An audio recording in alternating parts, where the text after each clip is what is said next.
Thaina ningthau panba leibak amada apik-apikba khungang kaya amada migui kanglup kayana khundaduna leirami. Aduga hariba khungangsing adudadi khun khudingmakki khulakpa amamamsu leirami.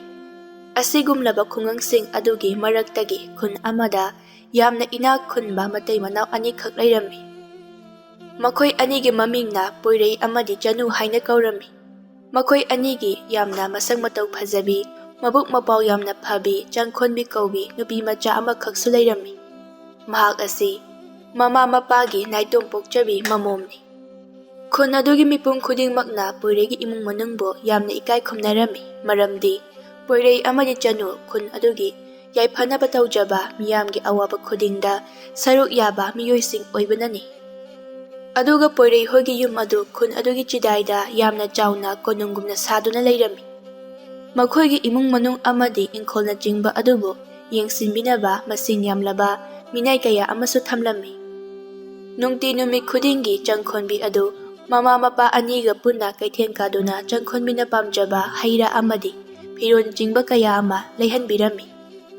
Nongmagi numitni Changkhonbi adu mama mapaga punna kaithen na karaklami. Matam asimaktada yamna piklibi angang nupi macha amana kaithengi chidaida phamduna mana masing khara yonduna leirambadu makhoina thengnarami. Madu ubada Changkhonbi amadi mama mapa ani adu yamna nungaijaramdi. Masidagi Changkhonbina ensang mana masing yolibi angang nupi macha aduda hairei. Abema sigi ensang mana masing sing asibu nangna yolibro natragana nangi imung manung ahal laman singa lakminaraga yolam libra. Iche, aina yolini. Aikhoigidi yumda imaga aigatang laye. Nahan khaidi imana hehe yon machatpani. Ado, ngasidi imado masayam ka nangam hodre. Aduga janaba chingsu amata lehodre. Aduna ensang mana masing mayamase. Aina oina yon malak libani. Horen, ensang mana masing singase. Masi yolaga madudagi panglakpa sen karaduna. Ima aikhoini na janaba jengwan kidoine. Angang adugi pakhumadu tabada Changkhonbi ki thamoidi pungkai kairi. Mana angang adugi makokda nungsina nan thabiduna hairei. Bema nangi yumdubu karaida leige. Iche aikhoigi yumdi khonyasigi chidaida leige. O ado pharise iche nane nangi imaga nangna janabagi jengwanaba selado piragi. Aduga nangi imabu laying na basilso iche ni piragi ko. Nate che. Adum na daw bigano. Sen mayamado ay ngonda pibigano. Horen ay na sen mayamado bulaw rabadi. Ima na ay ngonda yam na ngangani. Ay koy gidi ima na masak hangda ba mina puwad biba. Aduga sen bibalaw base yam na sawi. Masidagi Changkhonbi ki mama na angang aduda amo hairei. Ibe ma yengoy ay koy se mitop na tiyi. Khuna sida punna leba miyoy ngaktani. Aduga ne, horen nogi imana selase kanana pirakpano haina hangaklabadi. Ipanda Poirei na pirakpani haina kumo. Madu oirabadi ne, nangi imana sunangwanda kari suchayba ngangba tawre. Hoy mabo. Asumna Poirei amadi Chanu na angang aduda sen khara piramlaga majanupi aduga punna mo halaklami. Numidangi matamni. Chanu cha insang thong maloire duna majanupi bo chak charuna ba haiduna kauba changnaklammi. Bema Changkhonbi nang butarabo. Imana ne chak thong maloire. Aduga nangi pabungsu chak chanaba ngaiduna lehori. Lao chak charurasi. Hoy malagi. Ado ima hana changbiramo. Ay phiron athupa singase upu manungda mukta hapchilamkhige. Hoy ima hana changlamlagi. Aduga nangso khara thuna dila uko. Asumna Changkhonbi su upu manungda phiron adubo hapchillamlaga chakhum adomda laklami. Mahakna chawraba makhoigi yum adugi kamayam adu amamamda oina landuna lakpada mi changnadaba ka amagi mapayok silaklami. Hairiba ka si thaina Poirei hoigi mapa mapu haktaktagi kana amata changhandana thamlakbani. Aduga Changkhonbi su hairiba aronba ka sigi manungda kari legi haiba mahaksu khanglamdi. Tawbatabu mahakna mama mapada ka asida kari lebege hainadi hangjarami. Adubo madugi pakhum oina mapa Poirei na asumna hege khumlammi.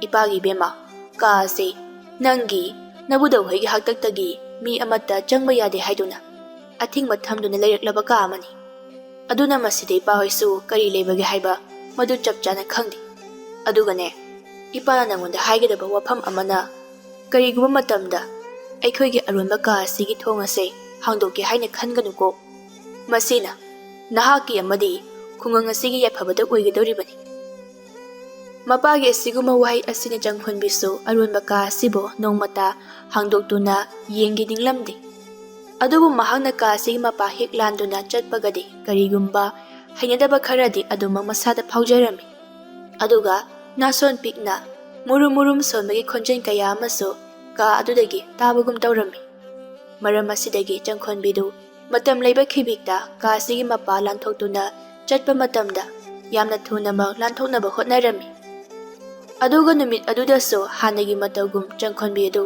ꯀꯥ ꯑꯗꯨꯒꯤ ꯃꯄꯥꯗꯨ ꯌꯧꯔꯛꯄꯗ ꯊꯨꯅꯃꯛ ꯂꯥꯟꯊꯣꯛꯇꯨꯅ ꯆꯥꯛꯈꯨꯝ ꯌꯧꯅꯕ ꯆꯪꯈꯤꯔꯝꯃꯤ ꯑꯁꯨꯝꯅ ꯅꯨꯃꯤꯠ ꯑꯗꯨ ꯍꯧꯈ꯭ꯔꯦ ꯅꯣꯡꯃ ꯅꯤꯅꯤꯒꯤ ꯃꯇꯨꯡꯅꯤ ꯆꯪꯈꯣꯟꯕꯤꯗꯨ ꯀꯩꯊꯦꯜꯗ ꯍꯩꯔꯥ ꯈꯔꯕꯨ ꯂꯩꯕ ꯂꯥꯛꯂꯝꯃꯤ ꯅꯨꯃꯤꯠ ꯑꯗꯨꯗꯗꯤ ꯆꯪꯈꯣꯟꯕꯤꯗꯨ ꯃꯇꯣꯝꯇ ꯑꯣꯏꯅ ꯂꯥꯛꯄꯅꯤ ꯑꯗꯨꯒ ꯃꯥꯒꯤ ꯃꯃꯥ ꯃꯄꯥ ꯑꯅꯤꯗꯤ ꯌꯨꯝꯗ ꯂꯩꯍꯧꯔꯝꯃꯤ ꯃꯁꯤꯗꯒꯤ ꯆꯪꯈꯣꯟꯕꯤꯅ ꯀꯩꯊꯦꯜ ꯌꯧꯅꯕꯒꯤ ꯂꯝꯕꯤꯗ ꯑꯁꯨꯝ ꯂꯥꯛꯄꯗ ꯀꯔꯣꯝꯗꯒꯤꯅꯣ ꯈꯪꯍꯧꯗꯅ ꯃꯁꯝ ꯃꯅꯥ ꯏꯐꯥ ꯐꯥꯕꯤ ꯑꯉꯥꯎꯕꯤ ꯑꯃ ꯃꯍꯥꯛꯀꯤ ꯃꯃꯥꯡꯗ ꯆꯣꯡꯁꯤꯜꯂꯛꯂꯝꯃꯤ ꯑꯗꯨꯒ ꯑꯁꯨꯝꯅ ꯍꯥꯏꯔꯛꯏ ꯅꯪ ꯉꯥꯏꯌꯨꯀꯣ ꯃꯇꯝ ꯑꯗꯨ ꯐꯥꯎꯕ ꯅꯪ ꯉꯥꯏꯌꯨ ꯅꯪꯒꯤ ꯏꯃꯨꯡꯗꯣ ꯍꯥꯏꯕꯤꯗꯦ ꯍꯥꯏꯔꯤꯁꯤꯅꯤ ꯅꯪꯒꯤ ꯏꯃꯨꯡꯗꯣ ꯇꯨꯝꯅ ꯁꯤꯔꯒꯗꯕꯅꯤ ꯑꯉꯥꯎꯕꯤ ꯑꯗꯨꯒꯤ ꯃꯔꯤ ꯃꯈꯣꯡ ꯁꯝꯅꯗꯕ ꯋꯥꯍꯩ ꯈꯔ ꯑꯗꯨꯅ ꯆꯪꯈꯣꯟꯕꯗꯤ ꯄꯨꯡꯉꯥꯎ ꯉꯥꯎꯍꯟꯈ꯭ꯔꯦ ꯑꯗꯨꯒ ꯃꯍꯥꯛ ꯑꯉꯥꯎꯕꯤ ꯅꯨꯄꯤ ꯑꯗꯨꯒꯤ ꯃꯑꯣꯡ ꯃꯇꯧ ꯑꯗꯨꯗ ꯀꯤꯕꯁꯨ ꯐꯥꯎꯔꯝꯃꯤ ꯃꯁꯤꯗꯒꯤ ꯆꯪꯈꯣꯟꯕꯤꯅ ꯊꯨꯅꯃꯛ ꯑꯉꯥꯎꯕꯤ ꯑꯗꯨꯕꯨ ꯏꯟꯊꯣꯛꯂꯝꯂꯒ ꯆꯠꯈꯤꯅꯕ ꯍꯣꯠꯅꯔꯝꯃꯤ ꯑꯗꯨꯕꯨ ꯑꯉꯥꯎꯕꯤ ꯑꯗꯨꯅꯗꯤ ꯆꯪꯈꯣꯟꯕꯤꯗ ꯇꯥꯅ ꯇꯥꯅꯗꯨꯅ ꯃꯔꯤ ꯃꯈꯣꯡ ꯁꯝꯅꯗꯕ ꯋꯥꯍꯩ ꯀꯌꯥ ꯑꯃ ꯍꯥꯏꯔꯛꯂꯝꯃꯤ ꯎꯆꯤꯟ ꯅꯥꯆꯤꯟꯅ ꯆꯪꯈꯣꯟꯕꯤ ꯑꯗꯨ ꯀꯩꯊꯦꯜ ꯐꯥꯎꯕꯗꯤ ꯌꯧꯔꯛꯂꯝꯃꯤ ꯑꯗꯨꯒ ꯑꯉꯥꯎꯕꯤ ꯅꯨꯄꯤ ꯑꯗꯨꯅ ꯃꯍꯥꯛꯄꯨ ꯀꯣꯏꯇꯥꯟ ꯇꯥꯟꯅꯕ ꯃꯗꯨ ꯎꯕꯗ ꯀꯩꯊꯦꯜ ꯑꯗꯨꯗ ꯇꯤꯜꯂꯝꯕ ꯃꯤꯑꯣꯏ ꯈꯔꯅ ꯑꯉꯥꯎꯕꯤ ꯑꯗꯨꯕꯨ ꯇꯥꯟꯗꯨꯅ ꯆꯠꯍꯟꯈꯤꯔꯝꯃꯤ ꯃꯁꯤꯗꯒꯤ ꯆꯪꯈꯣꯟꯕꯤꯗꯨ ꯁꯣꯔ ꯑꯁꯥꯡꯕ ꯑꯃ ꯍꯣꯟꯊꯗꯨꯅ ꯃꯐꯝ ꯑꯗꯨꯗ ꯂꯩꯔꯝꯕ ꯑꯍꯟ ꯅꯨꯄꯤ ꯑꯃꯗ ꯑꯁꯨꯝꯅ ꯍꯪꯂꯛꯏ ꯏꯕꯣ ꯍꯧꯖꯤꯛꯀꯤ ꯅꯨꯄꯤꯗꯨꯕꯨ ꯇꯁꯦꯡꯅꯃꯛꯀꯤ ꯑꯉꯥꯎꯕꯤ ꯑꯃꯔꯥ ꯅꯠꯇ꯭ꯔꯒꯅ ꯃꯍꯥꯛꯀꯤꯗꯨꯕꯨ ꯉꯥꯎꯁꯤꯟꯅꯔꯤꯕ꯭ꯔꯥ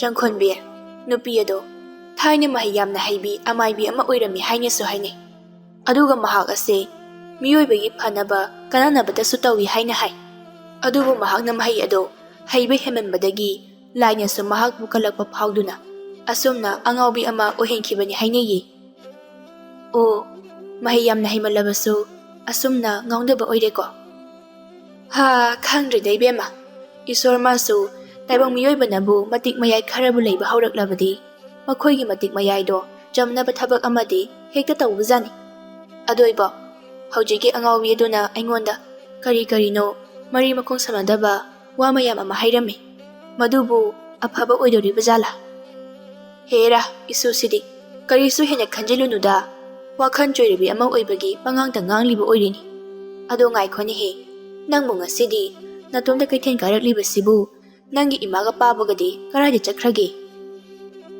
ꯃꯈꯣꯏꯗꯤꯕꯣ ꯑꯩꯈꯣꯏꯒꯤ ꯌꯨꯝꯗ ꯊꯕꯛ ꯁꯨꯕ ꯃꯤ ꯃꯌꯥꯝꯗꯨꯒꯤ ꯈꯨꯠꯁꯨꯃꯟ ꯌꯦꯟꯊꯣꯛꯄꯒ ꯀꯩꯒ ꯉꯁꯤꯗꯤ ꯊꯕꯛ ꯈꯔ ꯆꯤꯜꯍꯧꯔꯤ ꯑꯗꯨꯅ ꯏꯊꯟꯗ ꯑꯗꯨꯝ ꯂꯥꯛꯂꯕ ꯑꯁꯨꯝꯅ ꯉꯥꯏꯍꯥꯛ ꯋꯥꯔꯤ ꯁꯥꯔꯝꯂꯒ ꯆꯪꯈꯣꯟꯕꯤꯁꯨ ꯍꯩꯔꯥ ꯈꯔꯕꯨ ꯂꯩꯗꯨꯅ ꯃꯌꯨꯝꯗ ꯑꯗꯨꯝ ꯍꯜꯂꯛꯂꯤ ꯑꯗꯨꯕꯨ ꯃꯍꯥꯛꯇꯤ ꯉꯁꯥꯏ ꯑꯉꯥꯎꯕꯤ ꯑꯗꯨꯅ ꯍꯥꯏꯔꯛꯈꯤꯕ ꯋꯥꯍꯩꯁꯤꯡ ꯑꯗꯨ ꯃꯥꯒꯤ ꯅꯥꯀꯣꯡꯗ ꯍꯟꯖꯤꯟ ꯍꯟꯖꯤꯟ ꯇꯥꯗꯨꯅ ꯂꯩꯔꯝꯃꯤ ꯑꯗꯨꯒ ꯃꯈꯣꯏꯒꯤ ꯏꯃꯨꯡꯗ ꯀꯔꯤ ꯑꯋꯥꯕ ꯇꯥꯒꯗꯧꯔꯤꯕꯅꯣ ꯈꯟꯕꯗ ꯋꯥꯈꯜ ꯑꯗꯨꯁꯨ ꯌꯥꯝꯅ ꯅꯨꯡꯉꯥꯏꯖꯔꯝꯗꯦ ꯃꯌꯨꯝ ꯌꯧꯔꯕꯗ ꯃꯆꯥꯅꯨꯄꯤꯅ ꯃꯥꯏꯊꯣꯡ ꯑꯗꯨ ꯏꯃꯪ ꯃꯛꯁꯤꯟꯅ ꯍꯜꯂꯛꯄꯗꯨ ꯎꯕꯗ ꯄꯣꯏꯔꯩꯅ ꯇꯞꯅ ꯍꯪꯂꯛꯏ ꯏꯆꯥꯕꯨ ꯀꯔꯤ ꯇꯧꯔꯒꯦꯅꯦ ꯉꯁꯥꯏꯗꯤ ꯌꯥꯝꯅ ꯍꯔꯥꯎ ꯍꯔꯥꯎꯅ ꯃꯥꯏꯊꯣꯡ ꯃꯀꯥ ꯂꯥꯝꯅ ꯆꯠꯈ꯭ꯔꯒ ꯍꯧꯖꯤꯛꯅ ꯏꯆꯥꯒꯤ ꯃꯥꯏꯊꯣꯡ ꯑꯗꯨ ꯏꯃꯪ ꯃꯛꯁꯤꯟꯅ ꯍꯜꯂꯛꯂꯤꯕꯗꯨꯕꯨ ꯀꯔꯤꯒꯤꯅꯣ ꯀꯅꯥꯅ ꯏꯆꯥꯒꯤ ꯊꯋꯥꯏ ꯅꯨꯡꯉꯥꯏꯇꯅꯕ ꯊꯕꯛ ꯇꯧꯔꯛꯂꯕꯒꯦ ꯏꯄꯥꯗ ꯍꯥꯏꯌꯨ ꯕꯥꯕꯥ ꯀꯅꯥꯅꯁꯨ ꯀꯩꯁꯨ ꯍꯥꯏꯔꯛꯇꯦꯗ ꯑꯩꯉꯣꯟꯗꯕꯨ ꯀꯅꯥꯅ ꯀꯔꯤꯕꯨ ꯍꯥꯏꯔꯛꯀꯗꯧꯔꯤꯕꯅꯣ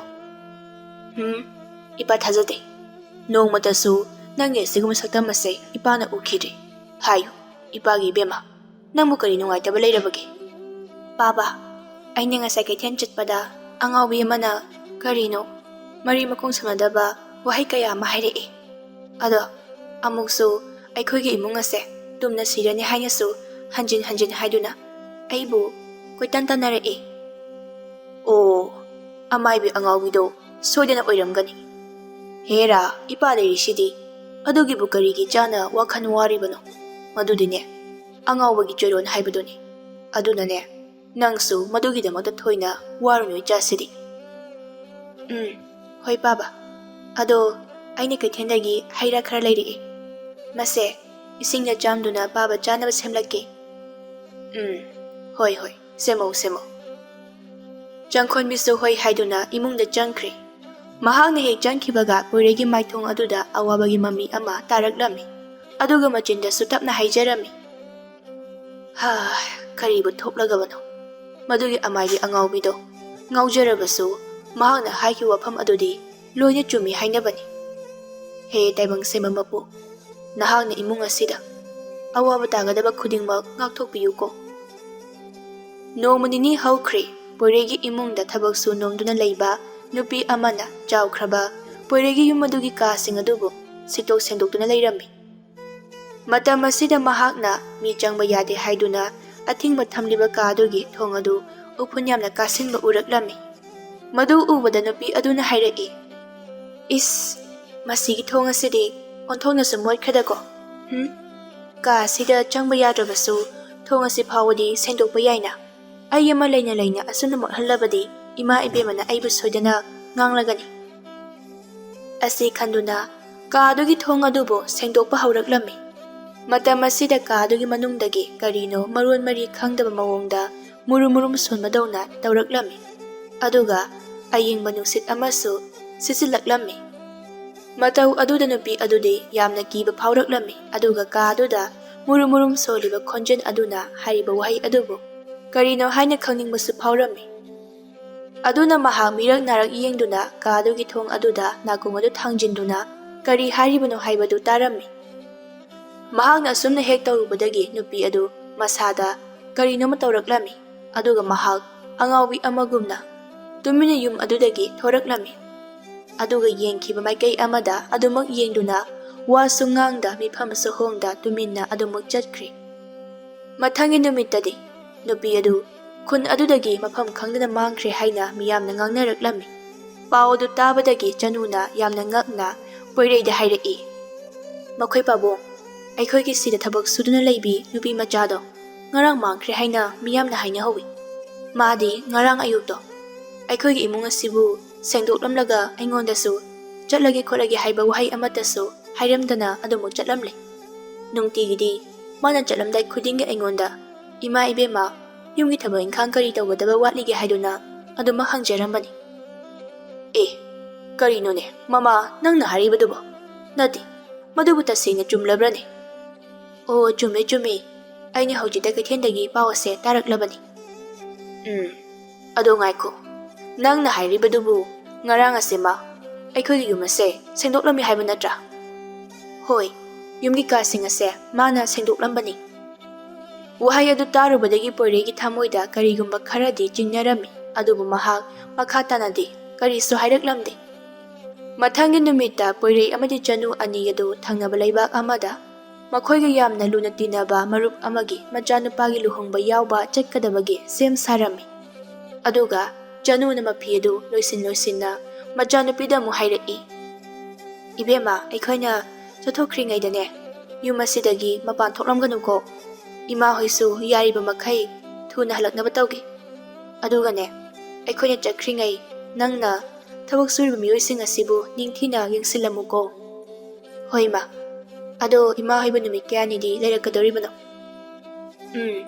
ꯌꯥꯝꯅ ꯀꯨꯏꯅ ꯂꯩꯔꯛꯑꯣꯏꯗ, ꯅꯣꯡꯃ ꯅꯤꯅꯤꯒꯤ ꯋꯥꯅꯤ꯫ ꯑꯗꯣ ꯏꯃꯥ, ꯄꯥꯕ ꯅꯈꯣꯏ ꯑꯅꯤ ꯆꯠꯇꯧꯔꯤꯕꯁꯤꯕꯨ ꯑꯆꯧꯕ ꯏꯄꯥꯛ ꯑꯃꯁꯨ ꯂꯥꯟꯗꯨꯅ ꯆꯠꯀꯗꯧꯔꯤꯕ ꯅꯠꯇ꯭ꯔꯥ?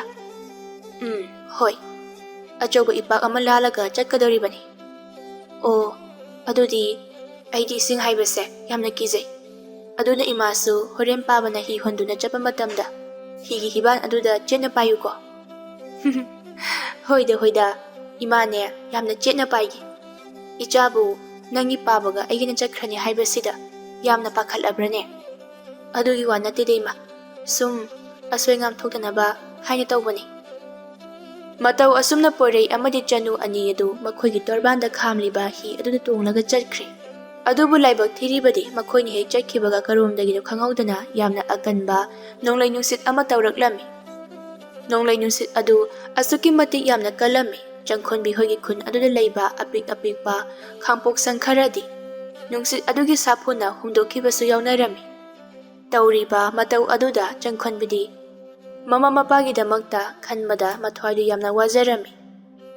Nakan amaromdana porei amadi Chanu ani adusu akanba nonglai nusit adu mayoknabadagi yamna wana ising marak aduda khanglami.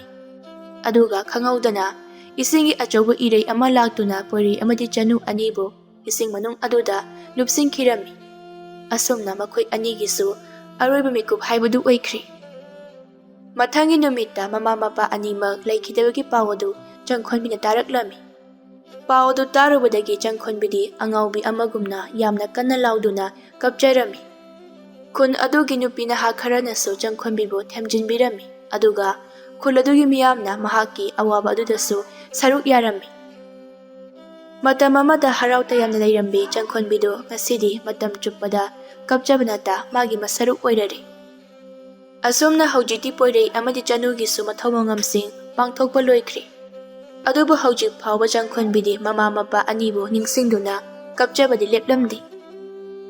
Mahakna thamoi sokna kaptuna hairei. Baba, Ima, nakhoi anibu lairamlen aduda nungaina lairibra. Nomatasu nachaibu udana laingamdabane. Adubu haujikti nakhoi ani aibu udana lairibadubu nungaibra hayo.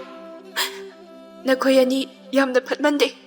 Aibu kanada yengsinbinaba sinaramlaga nakhoi anina chatlibano. Aibu kanana teita kaidana yengsinbigani. Noi ani leitrabadi aidi lamja sara haiba machado aidi oihore.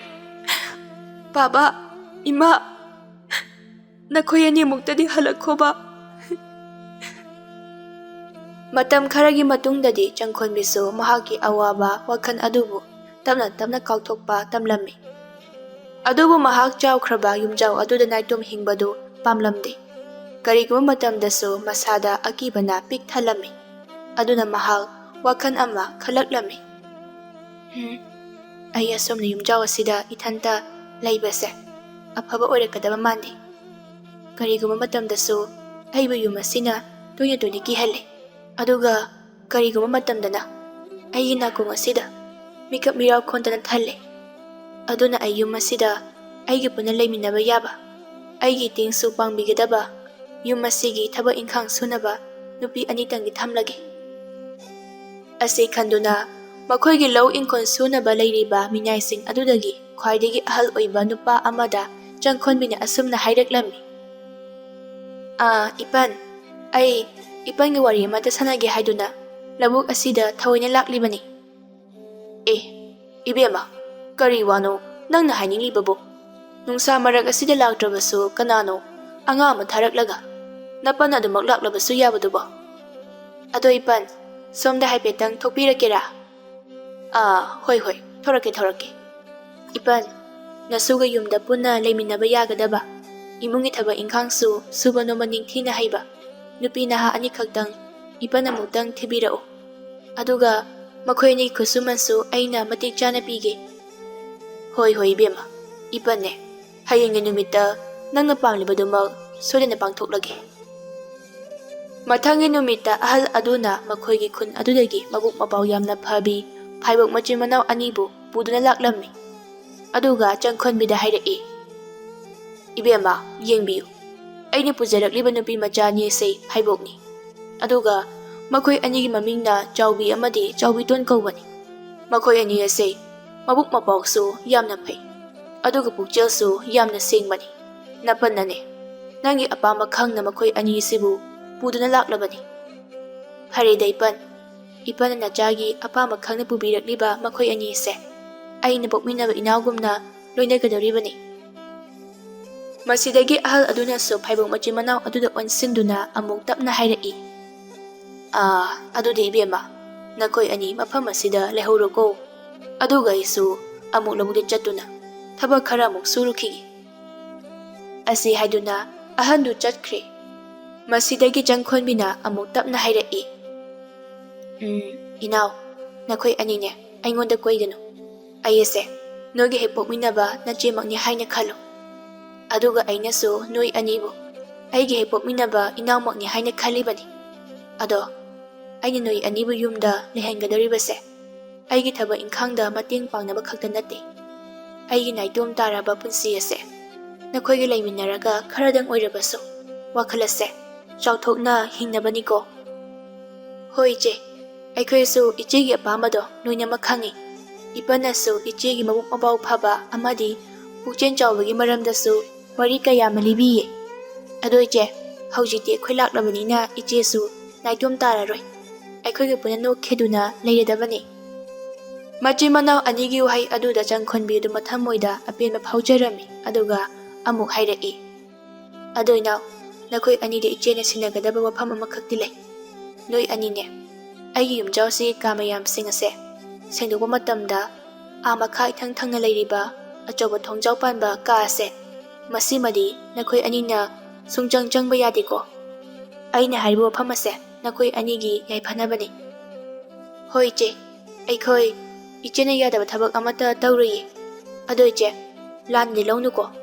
Ka ase yengbada yamna manna sui. Masibu mi amata lenyadaba karo. Mani. Masigi ka ase thaina aikhoigi ipaipu haktaktagi adumaklon senduna thamlami haigi. Aisu ka ase manungda kari leibage haibado khangdi. Adubu aigi leikhidaba ipanadi aingonda ka asigi thong ase sunga hangdokpa yade haina yamna kanna hairami. Wahai asi tabada chawbi amadi chawbi ton ani adudi ka asida karibu leiba jano haina mathamoida wahang kaya ma hangjerami. Adubu makhoi ani Changkhonbina haiba wafam adubudi ngakduna chatlagi ninglami. Aduna kaduda hanna phauba yenglari khankri. Matau asuna numit adudagi hauna chawbi amadi chawbi ton ani adu Changkhonbiga punna magi yumda leiminarami. Nungti numit khudingi Changkhonbi adu phaibuk machin manau aduga loinaduna ta leirami.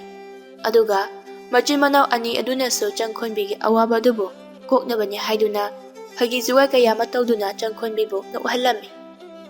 Nongmagi numita phaibuk machin manau ani adu chakhumda chak thonglaga leirami. Matam asida Changkhonbisu chakhumda changlaktuna mateng pangsilai. Mataw asida chawbitona hairei. Aima, iche, aikhoi dum tawge se mora sida phamo aikhoi dum tawge. Yani aisu phamlaga sum leibase tale. Thaba khudingmak noi anine sum tawraga leire. Aidi amata su yahonde. Sidi awaba sunate. Aduna ai sum tawraklagi. Imungi thaba makhaidi noi anina loina tawraga leirabanina aisu thabak tawninga leitabagi ngauchatnarabani. Ado horendi aikhoi kaithen chaluse. Hoi yaye je. Ado kaithenda kari leiruse harino. Haira mana masingdi inkholda loina hauribasidi. Haira mana masing natiye leiruduise. Phiron khara yengluse tawbani. Hoi je. Horen chak tokpagido aduda oina chatlase. Masidagi makhoi ahum adu chak chaba toklaba matungda kaithenda laklami. Aduga phiron mayam ama yonba pafamsing aduda changduna phiron kharabusu khallami. Aduga yamna phajaraba yamna sutangba phizon ani khak khanduna Changkhonbina hairei. Inau se si phizon ani ase nakhoi anigi amamam oiro. Nate je. Aduma tawbigano iche yoina adum leibiyo. Hoiba aigisu leiduni ado sina nakhoi anigi damakta aina leibani se noksiloba. As iche sidi yam tangmaleba. Iche na nungsina aikhoi nigi phizon leibige hairagana khara hongba amamam oina leibiyo. Yaroi. Karigi nawanigi ahong phizon oina leigadoribano. Aina khali phizon ase masi oina leiradawbani. Aduga nakhoi ani phizon asibu laudabasu yaroi. Noina laudrabadi aidi noi anida wagamta ngangloidabani. As iche siba hoi pharese aikhoi phizon ase laurage. Masidagi makhoi ahumdo phizon khara leiduna harau harauna mayumda amuk halaklami. Mataw asumna matam khara haukhri. Chawbi amadi chawbi don ani aduso Changkhonbigi yumda kuina leirakpadagi aron maka aduda angakpa thawong kharadi tawre haibasi makhoi ani su khanglami. ꯑꯗꯨꯒ ꯀꯥ ꯑꯁꯤꯒꯤ ꯃꯅꯨꯡꯗ ꯀꯔꯤꯕꯨ ꯂꯩꯕꯖꯥꯠꯅꯣ ꯍꯥꯏꯅ ꯈꯟꯕꯁꯨ ꯍꯧꯔꯛꯂꯝꯃꯤ꯫ ꯅꯣꯡꯃ ꯃꯈꯣꯏ ꯑꯅꯤꯅ ꯆꯥꯛ ꯊꯣꯡꯗꯨꯅ ꯂꯩꯔꯤꯉꯩ ꯆꯥꯎꯕꯤꯅ ꯆꯥꯎꯕꯤꯇꯣꯟꯗ ꯇꯞꯅ ꯍꯥꯏꯔꯛꯏ, "ꯆꯥꯎꯕꯤꯇꯣꯟ, ꯏꯆꯦꯅ ꯆꯪꯕ ꯌꯥꯗꯦ ꯍꯥꯏꯔꯤꯕ ꯀꯥ ꯑꯁꯤꯒꯤ ꯃꯅꯥꯛꯇ ꯑꯩꯅ ꯉꯁꯥꯏ ꯀꯔꯤꯒꯨꯝꯕ ꯃꯨꯔꯨꯝ ꯃꯨꯔꯨꯝ ꯁꯣꯟꯕꯗꯧꯅ ꯇꯧꯕ ꯃꯈꯣꯟ ꯈꯔ ꯇꯥꯔꯛꯏ꯫ ꯑꯗꯣ ꯃꯁꯤꯒꯤ ꯀꯥ ꯑꯁꯤꯗ ꯀꯔꯤꯕꯨ ꯂꯩꯕꯖꯥꯠꯅꯣ? ꯑꯩꯗꯤ ꯈꯪꯅꯤꯡꯕ ꯑꯃ ꯐꯥꯎꯔꯛꯏ." ꯑꯩꯁꯨꯅꯦ. ꯑꯗꯨꯃꯥꯏꯅ ꯇꯧꯕꯗꯣ ꯑꯃꯨꯔꯛ ꯑꯅꯤꯔꯛꯇꯤ ꯊꯦꯡꯅꯈ꯭ꯔꯦ. ꯍꯟꯗꯛꯇꯤ ꯑꯩꯁꯨ ꯀꯥ ꯑꯁꯤꯒꯤ ꯃꯅꯨꯡꯗ ꯆꯪꯗꯨꯅ ꯀꯔꯤ ꯂꯩꯕꯒꯦ ꯍꯥꯏꯕꯗꯣ ꯌꯥꯝꯅ ꯈꯪꯅꯤꯡꯂꯕꯅꯤ. ꯑꯗꯣ ꯑꯩꯈꯣꯏ ꯑꯅꯤꯅ ꯏꯆꯦꯗ ꯐꯖꯅ ꯍꯥꯏꯗꯨꯅ ꯀꯥ ꯑꯁꯤꯗ ꯀꯔꯤ ꯂꯩꯕꯒꯦ ꯍꯥꯏꯕꯗꯣ ꯑꯃꯨꯛꯇꯪ ꯍꯪꯁꯤꯔꯥ? ꯍꯪꯒꯨꯝꯁꯤꯗ. ꯑꯩꯈꯣꯏꯅ ꯍꯥꯟꯅꯁꯨ ꯃꯃꯥꯡꯗ ꯀꯥ ꯑꯁꯤꯒꯤ ꯃꯔꯝꯗ ꯍꯪꯕꯗ ꯏꯆꯦꯅ ꯀꯔꯤ ꯍꯥꯏꯅ ꯍꯥꯏꯔꯛꯈꯤ ꯍꯥꯏꯕꯗꯣ ꯅꯪ ꯅꯤꯡꯁꯤꯡꯉꯣ. ꯑꯗꯨꯅ ꯃꯉꯣꯟꯗ ꯍꯪꯂꯨꯕꯒꯤ ꯀꯥꯟꯅꯕ ꯐꯪꯂꯣꯏ. ꯑꯗꯨꯒꯤ ꯃꯍꯨꯠꯇ ꯑꯩꯒꯤ ꯋꯥꯗꯤ ꯀꯥ ꯑꯁꯤꯗ ꯂꯣꯟꯅ ꯑꯃꯨꯛꯇꯪ ꯆꯪꯗꯨꯅ ꯌꯦꯡꯂꯨꯁꯤꯔ ꯈꯜꯂꯤꯌꯦ." "ꯍꯣꯏ, ꯅꯪꯅ ꯍꯥꯏꯔꯤꯕꯗꯣ ꯑꯗꯨꯃꯥꯏꯅ ꯑꯩꯁꯨ ꯈꯜꯂꯝꯃꯤꯅꯤ. ꯑꯗꯣ ꯀꯔꯤꯒꯨꯝꯕ ꯑꯩꯈꯣꯏꯅꯤꯅ ꯀꯥ ꯑꯁꯤꯗ ꯆꯪꯂꯨꯔꯒ ꯏꯆꯦꯅ ꯈꯪꯂꯛꯂꯕꯗꯤ ꯑꯩꯈꯣꯏꯅꯤꯕꯨ ꯊꯕꯛ ꯁꯨꯍꯜꯂꯤꯕꯁꯤꯗꯒꯤ ꯇꯥꯟꯊꯣꯛꯄꯤꯒꯅꯤ. ꯑꯗꯨꯒ ꯑꯃꯅ ꯑꯩꯈꯣꯏꯗ ꯊꯝꯂꯤꯕ ꯊꯥꯖꯕꯗꯨꯁꯨ ꯃꯥꯡꯈꯤꯅꯤꯌꯦ." "ꯑꯗꯨꯁꯨ ꯆꯨꯝꯃꯤ. ꯑꯗꯨꯕꯨ ꯑꯩꯗꯤ ꯅꯣꯡꯃ ꯅꯣꯡꯃꯒꯤ ꯑꯔꯣꯟꯕ ꯀꯥ ꯑꯁꯤꯒꯤ ꯃꯔꯝꯗ ꯈꯪꯅꯤꯡꯕꯁꯦ ꯑꯁꯨꯝ ꯍꯦꯟꯖꯤꯜꯂꯛꯏ. ꯑꯩꯒꯤ ꯋꯥꯈꯜꯗꯗꯤ ꯀꯥ ꯑꯁꯤꯗ ꯊꯥꯏꯅꯗꯒꯤ ꯏꯆꯦꯍꯣꯏꯒꯤ ꯃꯄꯥ ꯃꯄꯨꯁꯤꯡꯅ ꯁꯅꯥ ꯂꯨꯄꯥ ꯀꯌꯥ ꯑꯃ ꯄꯩꯁꯤꯟꯗꯨꯅ ꯊꯝꯂꯝꯒꯗꯕ ꯃꯥꯜꯂꯤ. ꯑꯗꯨꯅ ꯃꯗꯨꯒꯤ ꯁꯅꯥ ꯂꯨꯄꯥ ꯃꯌꯥꯝ ꯑꯗꯣ ꯈꯨꯜ ꯂꯩꯀꯥꯏ ꯑꯁꯤꯅ ꯈꯪꯈꯤꯗꯅꯕ ꯍꯥꯏꯗꯨꯅ ꯂꯣꯠꯇꯨꯅ ꯊꯝꯕꯁꯨ ꯃꯥꯜꯂꯤ." "ꯍꯣꯏꯅꯦ, ꯅꯪꯅ ꯍꯥꯏꯔꯤꯕꯗꯣ ꯃꯗꯨꯁꯨ ꯆꯨꯝꯂꯝꯕ ꯌꯥꯏ. ꯑꯗꯣ ꯑꯩꯈꯣꯏ ꯑꯅꯤꯅ ꯂꯣꯟꯅ ꯑꯃꯨꯛꯇꯪꯗꯤ ꯀꯥ ꯑꯁꯤꯗ ꯆꯪꯗꯨꯅ ꯌꯦꯡꯂꯨꯁꯤꯔꯥ?" "ꯍꯣꯏ, ꯌꯥꯏꯌꯦ. ꯑꯗꯨꯅꯦ ꯑꯩꯅ ꯄꯥꯝꯂꯤꯕꯁꯤꯁꯨ. ꯑꯗꯨꯕꯨꯅꯦ, ꯑꯩꯈꯣꯏꯅꯤ ꯊꯕꯛ ꯑꯁꯦ ꯇꯍꯥꯗꯤ ꯇꯧꯒꯨꯝꯁꯤ. ꯌꯥꯝꯅ ꯏꯪꯅ ꯇꯞꯅ ꯇꯟꯖꯥ ꯑꯃ ꯌꯦꯡꯂꯒ ꯑꯣꯏꯅ ꯄꯥꯡꯊꯣꯛꯁꯤ." "ꯑꯗꯨꯗꯤ ꯁꯨꯃꯥꯏꯅ ꯇꯧꯔꯁꯦ. ꯏꯆꯦꯒꯤ ꯃꯄꯥꯒ ꯃꯃꯥꯒꯤ ꯐꯤꯔꯣꯏꯁꯨ ꯅꯣꯡꯃ ꯅꯤꯅꯤꯇ ꯉꯥꯏꯔꯤꯗꯅ. ꯑꯗꯨꯅ ꯐꯤꯔꯣꯏꯒꯤ ꯃꯔꯥꯡ ꯇꯧꯅꯕꯒꯤ ꯈꯨꯗꯣꯡꯆꯥꯕꯗꯨ ꯂꯧꯔꯒ ꯃꯤꯔꯛ ꯅꯥꯔꯛ ꯌꯦꯡꯂꯒ ꯑꯩꯈꯣꯏꯅꯤ ꯀꯥꯗꯨꯗ ꯍꯦꯛꯇꯃꯛ ꯆꯪꯗꯨꯅ ꯌꯦꯡꯂꯨꯔꯁꯦ." "ꯑꯗꯨꯅꯐꯗꯧ ꯃꯥꯜꯂꯤ. ꯐꯔꯦ ꯑꯗꯨꯗꯤ ꯑꯩꯈꯣꯏꯅꯤ ꯐꯤꯔꯣꯏꯒꯤ ꯅꯨꯃꯤꯠ ꯑꯗꯣ ꯉꯥꯏꯗꯨꯅ ꯂꯩꯔꯁꯦ." ꯅꯣꯡꯃ ꯅꯤꯅꯤꯒꯤ ꯃꯇꯨꯡꯗꯅꯤ ꯆꯪꯈꯣꯟꯕꯤꯒꯤ ꯃꯃꯥ ꯃꯄꯥ ꯑꯅꯤꯒꯤ ꯐꯤꯔꯣꯏ ꯅꯨꯃꯤꯠ ꯑꯗꯨ ꯑꯣꯏꯔꯛꯂꯝꯃꯤ꯫ ꯈꯨꯜ ꯑꯗꯨꯒꯤ ꯃꯤꯌꯥꯝ ꯑꯗꯨ ꯆꯪꯈꯣꯟꯕꯤ ꯍꯣꯏꯗ ꯂꯥꯛꯇꯨꯅ ꯑꯋꯥ ꯅꯨꯡꯉꯥꯏ ꯀꯌꯥ ꯑꯃ ꯋꯥꯇꯥꯅꯔꯤ꯫ ꯃꯤꯌꯥꯝ ꯇꯤꯟꯕꯗꯨꯒꯤ ꯆꯔꯥꯡꯅꯕꯒꯤ ꯈꯨꯗꯣꯡꯆꯥꯕꯗꯨ ꯂꯧꯗꯨꯅ ꯆꯥꯎꯕꯤ ꯑꯃꯗꯤ ꯆꯥꯎꯕꯤꯇꯣꯟ ꯑꯅꯤ ꯑꯗꯨ ꯆꯪꯈꯣꯟꯕꯤꯒꯤ ꯌꯨꯝꯗ ꯂꯩꯔꯤꯕ ꯑꯔꯨꯟꯕ ꯀꯥꯗꯨꯅ ꯂꯥꯛꯂꯝꯃꯤ꯫ ꯀꯥꯗꯨ ꯌꯧꯔꯕꯗ ꯆꯥꯎꯕꯤꯇꯣꯟꯅ ꯍꯥꯏꯔꯛꯏ, "ꯆꯥꯎꯕꯤ, ꯑꯩꯈꯣꯏꯅꯤꯕꯨ ꯀꯥ ꯑꯁꯤꯗ ꯍꯦꯛꯇꯃꯛ ꯆꯪꯒꯗ꯭ꯔꯅꯦ?" "ꯆꯪꯉꯁꯦ. ꯆꯪꯗ꯭ꯔꯕꯗꯤ ꯀꯃꯥꯏꯅ ꯀꯥ ꯑꯁꯤꯗ ꯀꯔꯤ ꯂꯩ ꯍꯥꯏꯕꯗꯣ ꯈꯪꯒꯗꯧꯔꯤꯕꯅꯣ? ꯑꯗꯨꯒ ꯑꯩꯈꯣꯏꯅꯤꯒꯤ ꯋꯥꯈꯜꯗ ꯈꯪꯅꯤꯡꯕꯒꯤ ꯑꯄꯥꯝꯕ ꯂꯩꯔꯤꯕꯁꯦ ꯀꯥ ꯑꯁꯤꯗ ꯆꯪꯗꯨꯅ ꯌꯦꯡꯗ꯭ꯔꯤꯕ ꯃꯈꯩꯗꯤ ꯁꯨꯡꯀꯣꯛ ꯀꯣꯛꯄ ꯉꯝꯂꯔꯣꯏꯌꯦ." "ꯍꯣꯏ, ꯑꯗꯨꯕꯨꯗꯤ ꯆꯨꯝꯃꯤ. ꯑꯗꯣ ꯑꯩꯅ ꯍꯥꯏꯕꯗꯤ ꯑꯩꯈꯣꯏꯅꯤꯒꯤ ꯃꯔꯛꯇ ꯑꯃꯅ ꯀꯥ ꯃꯅꯨꯡ ꯑꯁꯤꯗ ꯆꯪꯂꯒ ꯑꯃꯅ ꯀꯥ ꯑꯁꯤꯒꯤ ꯃꯄꯥꯟꯗ ꯂꯦꯞꯂꯒ ꯃꯤ ꯂꯥꯛꯄ꯭ꯔꯥ ꯍꯥꯏꯕꯗꯣ ꯌꯦꯡꯕꯅ ꯐꯔꯣꯏꯗ꯭ꯔꯥ?" "ꯃꯗꯨ ꯌꯥꯔꯣꯏ. ꯃꯔꯝꯗꯤ ꯉꯁꯤꯗꯤ ꯈꯨꯜ ꯂꯩꯀꯥꯏ ꯃꯌꯥꯝ ꯑꯃ ꯇꯤꯟꯗꯨꯅ ꯂꯩꯔꯤꯕꯅꯤ. ꯑꯗꯨꯅ ꯀꯔꯤꯒꯨꯝꯕ ꯑꯩꯈꯣꯏꯅꯤꯒꯤ ꯃꯔꯛꯇꯒꯤ ꯑꯃꯅ ꯀꯥ ꯑꯁꯤꯒꯤ ꯃꯄꯥꯟꯗ ꯂꯦꯞꯇꯨꯅ ꯂꯩꯔꯕꯗꯤ ꯃꯈꯣꯏꯅ ꯑꯩꯈꯣই ꯑꯅꯤꯕꯨ ꯆꯤꯡꯅꯕ ꯐꯥꯎꯔꯛꯀꯅꯤ. ꯑꯗꯨꯒ ꯑꯩꯈꯣꯏꯅꯤꯅ ꯇꯧꯔꯤꯕ ꯑꯔꯣꯟꯕꯁꯦ ꯈꯪꯈꯤꯗꯨꯅ ꯗꯟꯗꯤ ꯁꯣꯏꯗꯅ ꯐꯪꯒꯅꯤ. ꯃꯔꯨꯑꯣꯏꯅ ꯏꯆꯦ ꯆꯪꯈꯣꯟꯕꯤꯅ ꯑꯩꯈꯣꯏ ꯑꯅꯤꯕꯨ ꯌꯥꯝꯅ ꯋꯥꯔꯧꯒꯅꯤ. ꯑꯗꯨꯒ ꯃꯥꯅ ꯑꯩꯈꯣꯏꯗ ꯊꯝꯂꯤꯕ ꯊꯥꯖꯕꯗꯨꯁꯨ ꯃꯥꯡꯈꯤꯅꯤ." "ꯐꯔꯦ ꯑꯗꯨꯗꯤ ꯑꯩꯈꯣꯏꯅꯤꯃꯛ ꯄꯨꯟꯅ ꯍꯦꯛꯇꯃꯛ ꯀꯥ ꯑꯁꯤꯗ ꯆꯪꯂꯁꯤ. ꯂꯥꯎ, ꯃꯤꯅ ꯈꯪꯗ꯭ꯔꯤꯀꯥꯟꯁꯤꯗ ꯊꯨꯅꯃꯛ ꯆꯪꯍꯧꯔꯁꯤ." ꯃꯁꯤ ꯍꯥꯏꯅꯗꯨꯅ ꯃꯈꯣꯏ ꯑꯅꯤ ꯑꯗꯨ ꯑꯔꯣꯟꯕ ꯀꯥꯗꯨꯒꯤ ꯊꯣꯡ ꯑꯗꯨꯕꯨ ꯍꯥꯡꯗꯣꯛꯇꯨꯅ ꯆꯪꯅꯕ ꯍꯣꯠꯅꯔꯝꯃꯤ꯫ ꯀꯥ ꯑꯗꯨꯒꯤ ꯊꯣꯡ ꯑꯗꯨꯗꯤ ꯀꯨꯏꯅ ꯍꯥꯡꯗꯣꯛꯅꯗꯕꯗꯒꯤ ꯀꯣꯜꯍꯤꯡ ꯀꯥꯗꯨꯅ ꯂꯩꯔꯝꯕ ꯑꯣꯏꯕꯅ ꯄꯥꯛ ꯍꯦꯛ ꯍꯥꯡꯗꯣꯛꯄ ꯉꯝꯂꯝꯗꯦ꯫ ꯑꯗꯨꯕꯨ ꯃꯈꯣꯏ ꯑꯅꯤꯅ ꯀꯟꯅ ꯍꯣꯠꯅꯗꯨꯅ ꯊꯣꯡ ꯑꯗꯨ ꯍꯥꯡꯗꯣꯛꯇꯨꯅ ꯀꯥꯗꯨꯒꯤ ꯃꯅꯨꯡꯗ ꯆꯪꯈ꯭ꯔꯦ꯫ ꯃꯈꯣꯏꯅ ꯀꯥꯗꯨꯗ ꯍꯦꯛ ꯆꯪꯉꯛꯄꯒ ꯌꯥꯝꯅ ꯑꯉꯛꯄ ꯊꯧꯗꯣꯛ ꯑꯃ ꯊꯣꯛꯂꯔꯤ꯫ ꯃꯗꯨꯗꯤ ꯀꯥꯗꯨꯒꯤ ꯃꯅꯨꯡꯗ ꯑꯉꯧꯕ ꯃꯆꯨ ꯉꯥꯛꯇꯒꯤ ꯑꯣꯏꯕ ꯄꯣꯠ-ꯆꯩ ꯃꯌꯥꯝ ꯑꯃ ꯂꯩꯔꯝꯂꯦ꯫ ꯃꯐꯝ ꯑꯗꯨꯒꯤ ꯐꯛꯂꯥꯡ ꯑꯃꯗꯤ ꯂꯩꯃꯥꯏ ꯑꯗꯨ ꯐꯥꯎꯕ ꯑꯉꯧꯕ ꯃꯆꯨꯒꯤ ꯑꯣꯏꯔꯝꯃꯤ꯫ ꯑꯗꯨꯒ ꯀꯥꯗꯨꯗ ꯊꯝꯂꯤꯕ ꯎꯄꯨ ꯑꯃꯗꯤ ꯐꯤꯗꯥꯅꯆꯤꯡꯕꯁꯤꯡ ꯑꯗꯨ ꯑꯉꯧꯕ ꯃꯆꯨꯒꯤ ꯉꯥꯛꯇ ꯑꯣꯏꯔꯝꯃꯤ꯫ ꯃꯗꯨ ꯎꯕꯗ ꯆꯥꯎꯕꯤꯅ ꯍꯥꯏꯔꯛꯏ, "ꯀꯩꯅꯣ ꯁꯤꯕꯣ? ꯃꯁꯤꯒꯤ ꯀꯥ ꯑꯁꯤꯗ ꯂꯩꯔꯤꯕ ꯄꯣꯠꯁꯤꯡ ꯈꯨꯗꯤꯡꯃꯛ ꯑꯉꯧꯕ ꯃꯆꯨ ꯉꯥꯛꯇ ꯑꯣꯏꯔꯤꯕꯁꯤꯕꯨ ꯀꯔꯤꯒꯤꯅꯣ? ꯑꯗꯨꯒ ꯀꯥ ꯑꯁꯤꯒꯤ ꯐꯛꯂꯥꯡ ꯑꯃꯗꯤ ꯂꯩꯃꯥꯏ ꯑꯁꯤ ꯐꯥꯎꯕ angau machu ngakta oi. Nate. Sibu iche Changkhonbi hoigi ahal lamasina thawaina asumna semluna thamliba jala. Aduga makoina asumna semlibasina karigino. Mahakna asumna hek haibaga kaadugi thong adu khangaudana matomta thingjinkirami. Matau asida makoi ani du yamna pakhatuna thong adubo hangdoknaba kanna hotnarami. Adubo hangdokpadi ngamlamdi. Aduga chawbina mu hairei. Chawbidon ka asigi thong asidi hangdokpa yakhidre. Ibanibu mapanda kamayan thoktoino. Aisu wakhan tadre. Ado aikhoni thong asida yamna kanna thinduna mapanda mi tanaba hotnarase. Masina trabadi aikhoni gi upai leiraroi. Asi hainaduna makoi ani thong aduda yamna kanna thinba hawraklami. Aduga mapanda leiriba mi tanaba haiduna yamna kanna sulaurami. Adubu hena ngaklibadi makoina phana kanna laujarabasu makoi ani khonjen adudi kaadugi mapandadi karisu taramde. Aduga thong thinbagi makhonsu mapandadi karisu taramde. Ngaihaki matungdadi chawbi thong kanna thinduna leirambadagi mahaki mamit adu khamamam singkhiduna karisu urakhidre. Matau aduda mahakna masadu ipapakhatna hairei. Chawbidon nangmu karaida leige? Karigino? Kaasina khamamam singkhribasibo? Kaino nangna haribadubo? Kaasidi kaisu mamsindigi. Aduga aisu nangi namangda leptuna leiribasidi. Chawbitogi pakhumasi tabada chawbidu haujiti mamit tangli mahakarisu uba ngamdre haibadu masana khangnaklami. Matau aduda mahakti yamna pakhatna kapjarami. Aduga hairei. Karino? Aigi mit ase udre. Aigi mit se ukhidre. Ka asidi sa phanglaba ka ama oiramgani. Aduna iche Changkhonbi nasu aikhoibu changkhidanaba yamna kanna haijabani. Hauji ka asida leiriba sabado aikhoida oina phanglaba mali.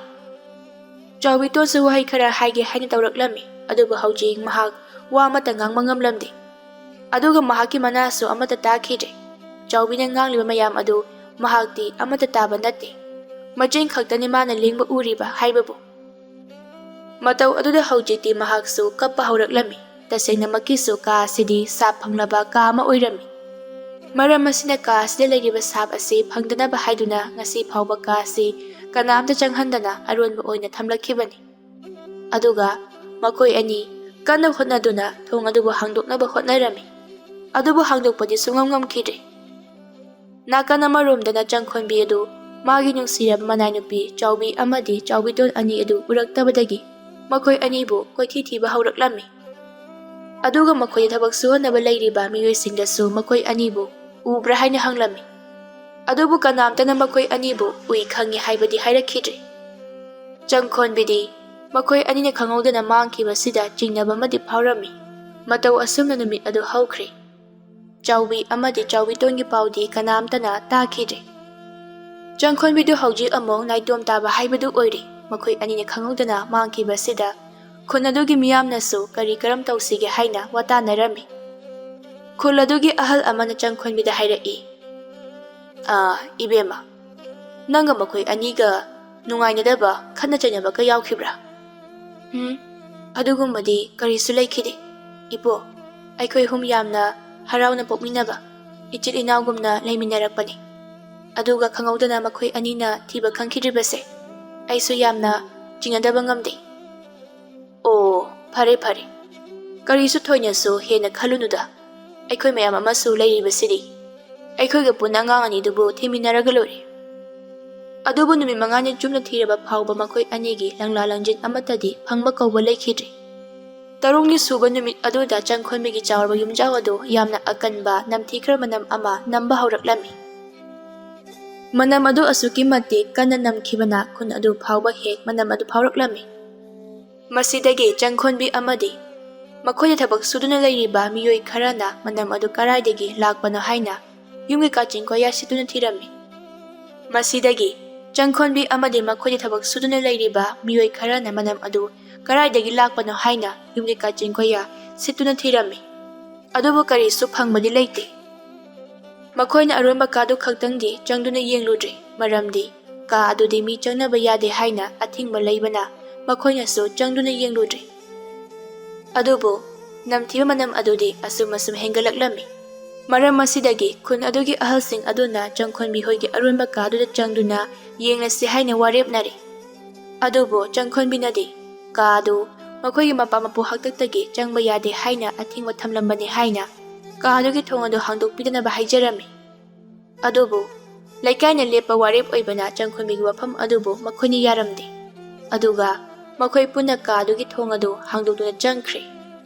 Makoini hei changkhibaga chawbi amadi chawbidon anigi asiba hakchangna leimaida taduna leibadu thengnarami. Madu ubada Changkhonbidi masadu swai laukhiba khangaudi. Mamit anidu pirangtana ihaurakduna kappa hauraklammi. Adubu khulaikai adugi miyamnadi Changkhonbina kaplibadu kapsinnaribani mahakna machin manaw ani sibu hatpani haina khankhre. Khoisaunaraba miyamna mara leijadrabi Changkhonbibu makhut makhong punduna khungi mayai maktada uzaw amada punsilaga thamlami. Changkhonbinadi kaptuna mahakna machin manaw ani adubu hatkiba leite haina haijarami. Adubu magi wafam adu kananasu tabikhidri.